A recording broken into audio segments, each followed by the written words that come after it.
Hi.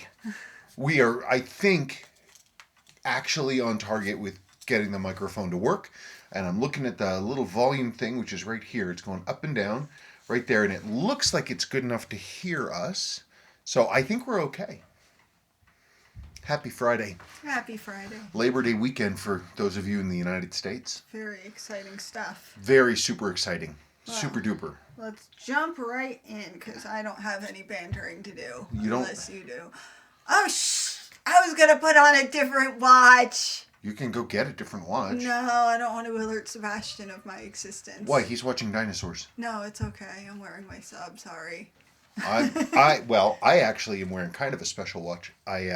One of my longest watches that I've had for a very long time. I bought a long time ago from Larry Boulinet, Uncle Seiko, long before when he was just another dude on the forum. He and I were just forum, but I had to do a battery change yesterday, so I did a battery change on my Golden Tuna. Beautiful watch. It was nice to see the inside, and I checked everything else out and greased up everything and made it look all great. Such a fantastic watch. I'm ready whenever you are. Oh, okay. I didn't know if you still had to talk. Nope. From Jeremy Labus. Spencer. What? Just received my Arnie reissue. Did you screw up the microphone? No, I didn't screw up the microphone. Okay, he moved it. I didn't know he screwed up the microphone. Okay. I think you're going to love it. And now, if you want, you can do your big Arnie video. Yay! You'll have to let us know what you think, but I personally like the updates.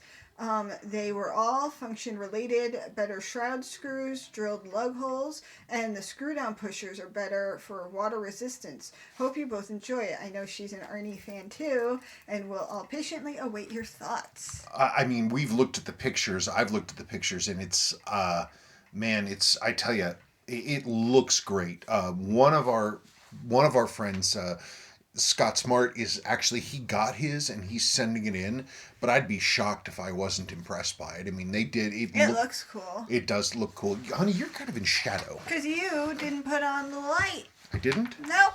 Oh, well, we can stop and put the light on. I don't care. Well, you can set up the light. It's right over there. What up? Maybe you should sit here. Well, I am smaller than you, but then we're all messed up. I always sit on the other side. Ugh. No, that's not true. When we used to sit over here. Really? Yeah, this is the way it used to be. Oh, you're right. Of course, it's not. It's like our bed. Is it? Yeah, I sleep on this side. Anyway, Arnie reissue, it looks great. And so we resisted the urge to jump and get one immediately because I want to see. I think they're going to be a hit, and I think their price is going to come down a little bit. So we're waiting, but Scott's sending his in, so we're going to see it.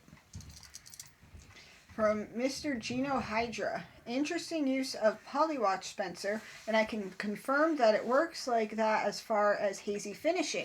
Recently bought one, and I used it to clean the crystal on my Amphibia, and it was also very useful to clean up the polished finishing and remove the really nasty dirt. Yeah, I found that Polywatch is a great final thing. I use one of the things I use is Brasso, but I don't use it as an abrasive. I actually just use the liquid, which is I believe it's oxalic something or other acid or something. I don't know. It's got some crap in it, and it takes off the tarnish. But again, it's not for polishing. But then I discovered that the Sure. Oh. I discovered that the Polywatch, once I realized it was an incredibly fine abrasive specifically for crystals, and I discovered that it does a very nice light polish cleanup on metal, and it doesn't take down edges or anything else. It just gets rid of that haze, which is nice, man. And I wish I use it a lot. Those little tubes, they last for a long time. A little goes a long way, but I wish they sold them in toothpaste-sized tubes. From Julie Hill, now that the SKX has been discontinued, how long do you think we'll have to wait for a Seiko reissue of the XKS that'll cost thousands of dollars? Oh, I don't know. I'm surprised they don't have one already. But, the thing with the SKX, I mean, if they were going to come out with a reissue, why would they reissue? I don't know. That's a crazy kind of question. I don't know. because I can see Seiko doing all kinds of, I mean, they kind of already did it. They have these weird limited edition sports anniversary ones that are only 100 meters depth and with the crazy coloring. I need to actually look at those again. But I don't know. I don't know. Already, I've been able to tell that it's getting replacement parts are getting a lot more expensive. Like it's like the rotating rings are getting expensive. So I'm going to start probably looking for SKXs in real good condition, especially like an XKX 173. I need one, and just kind of start hanging on to them. But they'll be available forever. I can't imagine why Seiko would ever reissue them. Sorry, I'm reading the questions. From Jeff Black, fun video, guys. As always, as far as Once Upon a Time in Hollywood, yes, go see it. Tarantino has said before that his movies take place in an alternate universe where he can make some historical events happen the way he wished they'd gone, such as the ending to Inglourious Bastards. He made things end for the Nazis the way he and many of us wanted. I'm just grateful because, like, I can't. I think about Sharon Stone and that whole Not thing. Sharon Stone, Sharon Tate. Sharon Tate and Sharon Stone, and I just, it's just what an awful, awful, awful situation. It just I can't stand it. It's wonderful. Sort of a. Why is the door like creeping open? I don't know. I have no idea because the doors are all open. There's nobody in here. Stop that. I thought it was Milo. Fatten it up. Fatten it up. We have catnip growing in the backyard, and all he does all day is sleep in it. And look at us. Yeah. Okay. Anyway. Lane Edwards. Hey guys, I'm glad Sabrina still likes the Silver Wave. I can't wait for the service video of the Citizen Bullhead. Me either. I have a vintage Citizen Bullhead Panda that I truly enjoy. My question is, Spencer, do you have any idea what minute hand Seiko used on the spacewalk? I'm looking for one or one similar. Any thoughts? My goal is to build an SKX spacewalk homage. Right? Is that how you pronounce it? Yeah, there's I don't know. Seiko used there's that crazy quartz dress watch that uses kind of spacewalk hands, but as far as I know, the only one is that Spring Drive Landmaster. But there's so much that I don't know, and I'm sure somebody out there says, "Oh, well, that's a blank style handset." I don't know what they are. So if somebody is bored and wants to look at the Seiko Spacewalk, look at the handset and tell us if there's anything else out there that is like it. Because I think they're great. I think it's a beautiful handset. And, Yaboki's, Harold Ing, if he doesn't make them, he should. From Wing Yip. Spencer and Sabrina, your mail call videos are always a treat at the end of a work week to unwind too. Thanks. Thank you. I have 3 questions, so I'll try and make them short and quick as possible, and hopefully you can answer. 1. Lift angle for the 7S26 4R35 36 6R15 etc. Miyota 9015 ETA 2892-3 are they all 53s? Some people say that the Seiko movements are 52. That was a lot of numbers. It is a lot of numbers. The ETA 28s, I run those at 52, not 53. All of the 7000 series Seikos, 7005, 7006, 7009, 7019, all of those ones, 7S26, 4R, all that crap, I run all those at 53. But that's received information. I don't know. I mean, I've never really gotten that. I've always read that that's what those are. There's a database, a French horology database that has those lift angles in them, and I don't really question it. As long as they're consistent and I can get numbers that I can basically bank on, I'm really more concerned with the accuracy and the accuracy and the beat error and stuff like that. Amplitude is going to be in a range. There's a formula if you can figure out the internal geometry of the escape wheel and the pallet fork and how they lock and unlock, and you can do the math and come up with the right answer. I've never done that because I don't know, math isn't my strong suit, but also it just doesn't seem to be a good use of my time, but it'd be interesting to know. 2. Do you think the new Seiko 5 SKX are a worthy successor to the past SKXs, or did they take one step forward and 3 steps back with that one? Yes, they look pretty good, and you gain 4R36, but there is no loom pip, no 200 meter water resistance, and no ISO certification or certified. No screw down crown. I felt the last SKX should have been properly improved without losing many features that make it a diver's 200-meter water resistant watch and pushed into the prospects line, even though some say it was actually an unlisted Seiko 5. What do you think? Uh, I think that you're right. I think one of the things Seiko's never done is they've never done what Rolex has done, which is that they've been making subs forever. And all they do is sort of update them. Seiko could have done that. They could have brought out the new SKX 007, the new SKX 009, 173, whatever, upgraded it to like a 4R movement. Why not? With a, I don't know, they could have changed a few minor little things and just had it be like the new SKX. It could be their core flagship watch. I mean, why not? It's so associated with them. But they chose not to do that. I don't know why, but they did. They wanted to go with this other thing. I need to look at them again.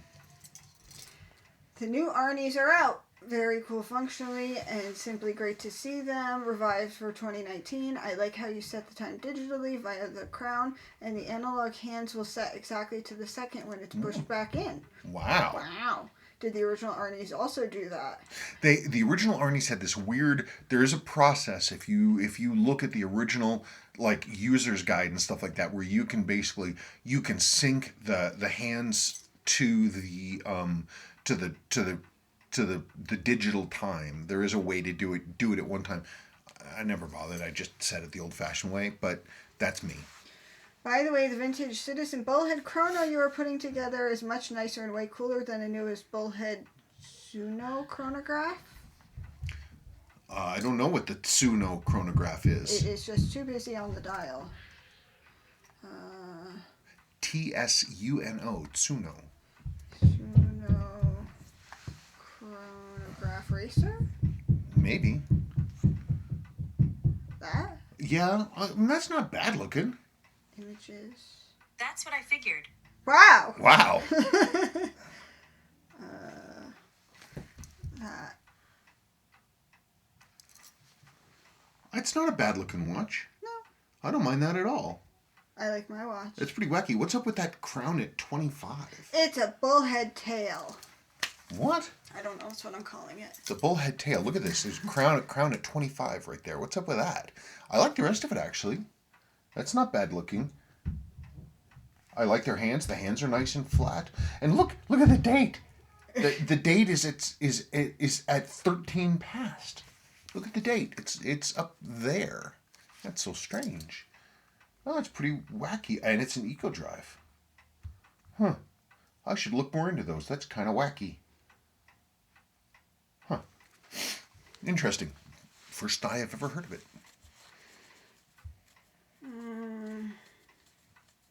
I don't know what watch this guy's talking about. Which one? Oh, he's talking about a 6105 8110 that I restored that when I first did the evaluation on it like a year and a half ago, a long time ago, I'd said, oh, well, your original hand loom is jacked up, so what we should do is use a new set of hands that I'll reloom to match the dial. And, of course, times have changed. I mean, things change so quickly.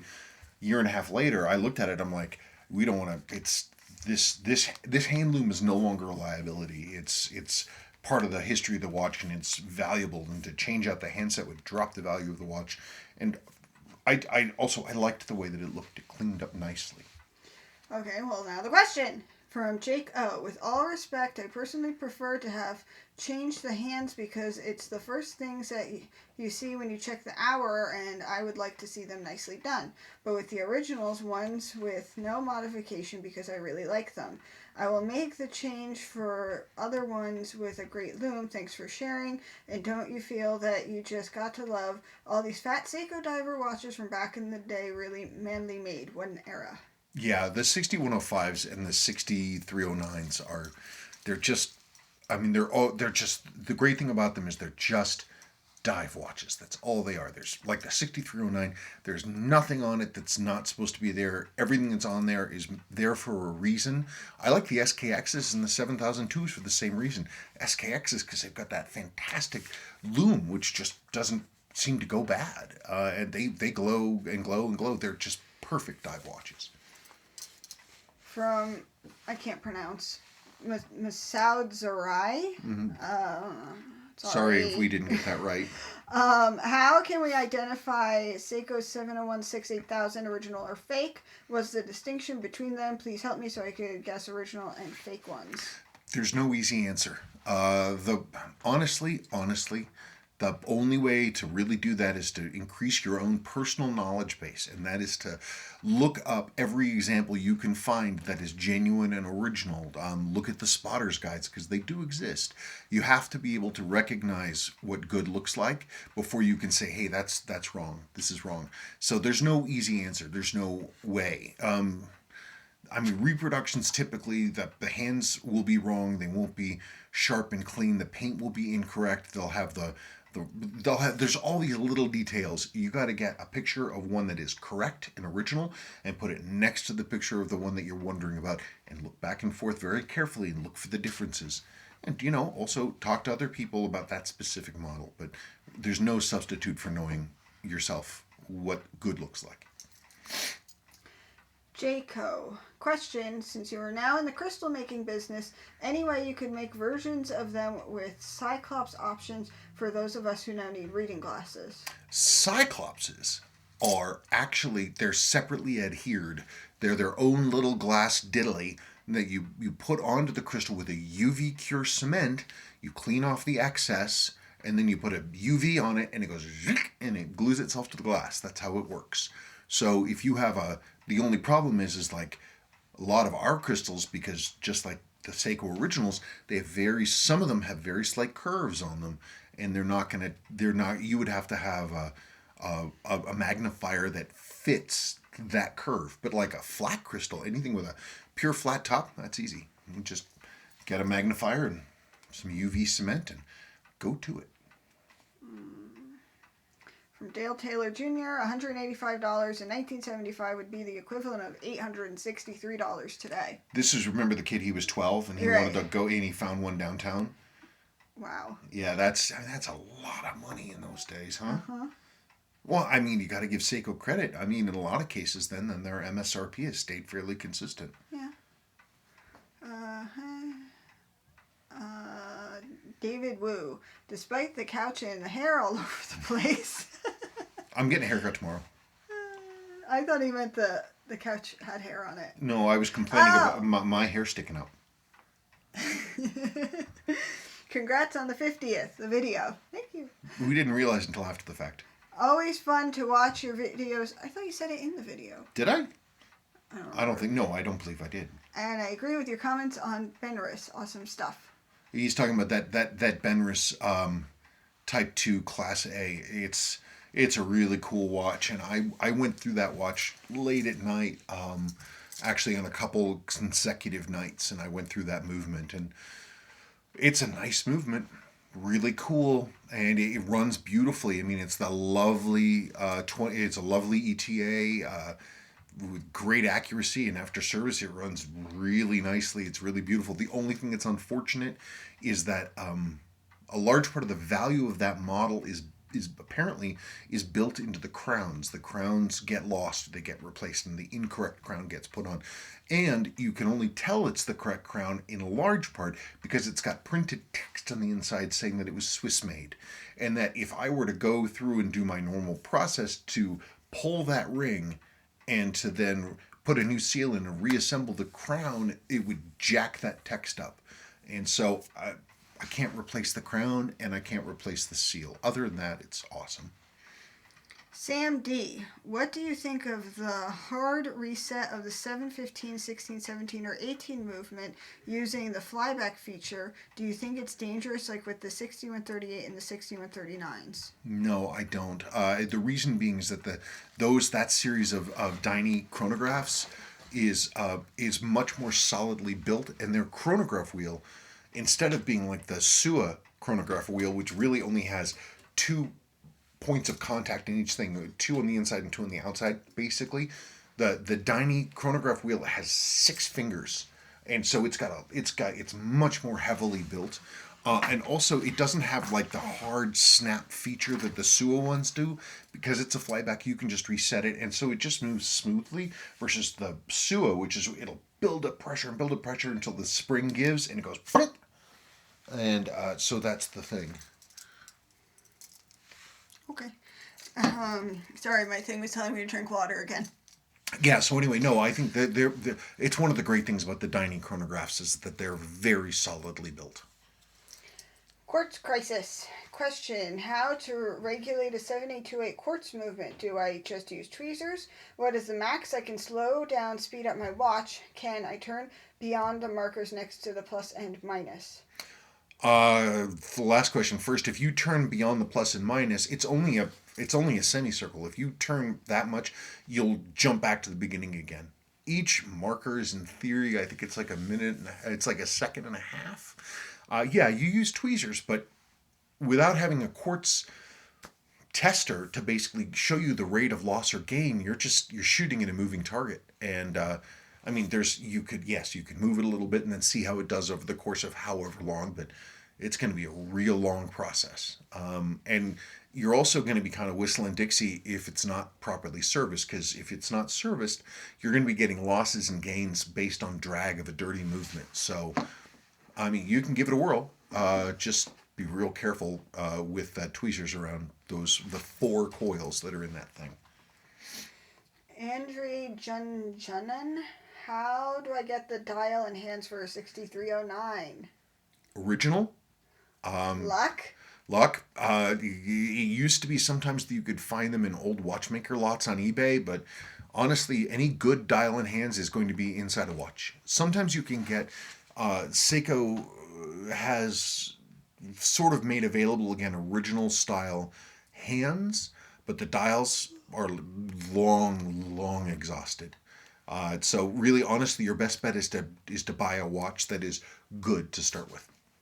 From Twister Chaser. I really wish I hadn't seen the original because I dislike the handset on the 061. Yeah, he's talking about the 62 MAS reissue. No, that's the no. He was talking about the Marine Master reissue. Even more than I had originally. I wonder if there are any comparable hands to the original, that even the does that mean Marine Master? Mm-hmm. That would work on the 061. Love your videos, by the way. Yeah, the Marine Master hands are one of the greatest handsets Seiko ever made, and I think they would be a huge improvement, and if I owned one of those watches, that's what I would use. From Digital Horology. Great video. I'm curious what parts from the H556 are interchangeable with the H558 movement, if any. Please let me know. I did reply in the comments in writing, but the only difference really between those movements is the black spacer block that the movement is built around. You've got the black, it's sort of a black fibrous plastic. The only difference in the 6, you have a smaller area inside the watch. In the 8, it's a larger area. So for the 8, you have these sort of extensions that go along where the stem comes out, and the post that holds the alarm spring the way it's supposed to be is longer. Other than that, exactly the same. You can take the H556 movement and drop it directly into an Arnie case. You cannot do it the other way, but other than that, every part's exactly the same. They're all the same. The 557s are built for a square internal space, or a rectangular internal space, rather than a more rounded one. I mean, things like the coil in the train and all that stuff, they will swap over. All the stuff around time setting and all that stuff, that's all the same. But like the LCD circuit doesn't change, the reflector can't swap over, any of the housing stuff doesn't work, but a lot of the guts will. From Steve Lawson. My mother gave me one of these 6138 3009 watches in 1973. He's asking about a jumbo. right after I finished one of my training schools when I was in the Army. Needless to say, it has more than a little sentimental value, as well as many memories, as I wore it nearly every day of my 4+ years in the U.S. Army after she gave it to me. I'm trying to find some parts in order to have it put back into running condition. Does anyone have any idea where I can obtain parts? It will mean a great deal to me. You wore a jumbo in the military for 4 straight years. Wow, that's a big hunk of metal to carry around. And a chronograph too. Well, the problem with these is that there isn't a lot of spare parts. Are very hard to find, depending on what you're looking for. Dial and hands, dial. There are some reproductions now that are good. Hands, there are some reproductions now that are good. But movement parts, they were only ever made for and by Seiko. So basically, you would need to tell us what it is you're looking for. If you're trying to get it running again, I'd need to know what was wrong so that you could start looking again. But there's no retail, like there's no parts house in the world now that stocks anything for the 6138. You can find a lot of parts on eBay though. Seriously, a lot of parts on eBay. Some of them you can't. The chronograph wheels, which is part number 888611. I haven't. How do you know that? Because they're the most important parts of the chronograph. 888610 is for the 6139A. 888611 is for the 6138s. And 888612 is for the 6139Bs. Okay. They're the most important part for any of those chronographs. And it's just 888, the way Seiko's parts number work is it's This just. is me glazing over. But it's important. I just don't pay attention. I'm so sorry. 888 means chronograph wheel. Okay. So, and then the second 3 numbers is for the model of watch. Like 888, I'm not yawning to be a smartass. I literally had to yawn. 888601 is a chronograph wheel for a 7018, I believe. So you can always tell if you see, oh, well, it's 888, somebody's looking for a chronograph wheel. The next 3 numbers will tell you what the model is. See, and then you said model number, and I just blanked. I didn't even hear you say it. Really? It's like when someone tells me their name, and I'm like, hi, you person that I don't know what your name You're is. supposed to visualize their names being written on their forehead in burning letters. But I don't even, hear the name. Really? Yes, and I tried to do the thing where you say the name again, and I can't remember. And I just blanked out when you said the model number. Columbo? That's my maiden name. That's what his dad said. I said, hey, my dad's gonna repeat your last name at you. And then he did it. And then he said, is that Italian? Is that Italian? We used to have all these little Italian ditch diggers.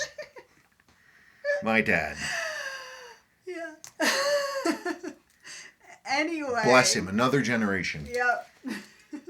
Anyway, so that's the thing. So, but if you're looking for a chronograph wheel, which again is 888611, you got your work cut out for you. I don't know. Basically, you need to tell us what's wrong, and then I can see what possibly might be out there. That's not a helpful answer, but it's the only one I can give you. That's it. No more. Labor Day weekend. I hope everybody out there is going to go out and grill something for a non-American people. This was in theory supposed to be a workers' holiday, but it's since sort of morphed into like a The day when you get furniture on sale. day when you get furniture on sale and do lots of barbecuing. I don't know. So we're not doing anything. if you're you're still living up, in your place outside of central London, that's fine. You too can celebrate Labor Day. Just go find some discounted furniture somewhere and then barbecue something. Yep. And drink beer. What else happens on Labor Day? You're not supposed to wear white anymore. White shoes. Oh yeah, so stop wearing your white shoes after Monday. You could play some frisbee. Yes. Yes. That's really about it. Yeah. Okay, thank you again, always so much for your questions. And this was the 51st video. Apparently the 51st video, and that's about it. Okay. Okay, well, we'll be back. Thank you very much. Bye. Toodles.